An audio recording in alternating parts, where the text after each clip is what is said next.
Hey guys, Mike here from Endeavor Self-Defense. We're still talking handgun defenses today, but this one's a little bit more abstract.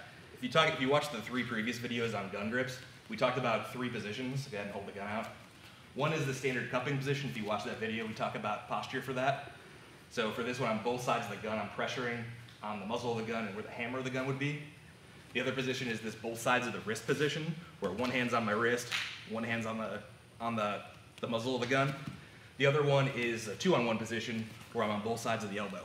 Boom, here, where I'm pulling down on both sides of the arm, and heads into the neck, and I'm pressuring into his neck, pulling his arm back, right? So the reason these come in handy is there are a lot of defenses that go specifically to one of those positions to start. But if you have a good training program, eventually you'll start feeding in where the bad guy is giving some pressure. Where I go for a gun defense and maybe he pulls back. Boom, he pulls it back and I miss it. Cool. We've got to keep fighting. There's no reset when you're fighting somebody with a gun, right? So I need to quickly as possible get to a dominant position that likely is one of those 3. One of the things we'll see a lot with students that are doing this for the first time is they know these positions, but when the guy starts pulling it back, they'll end up in this weird position that doesn't really benefit them.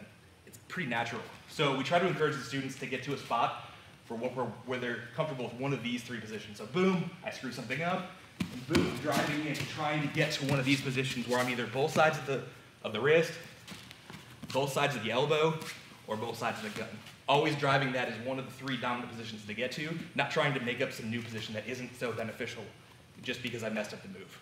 Cool? Guys, give it a try.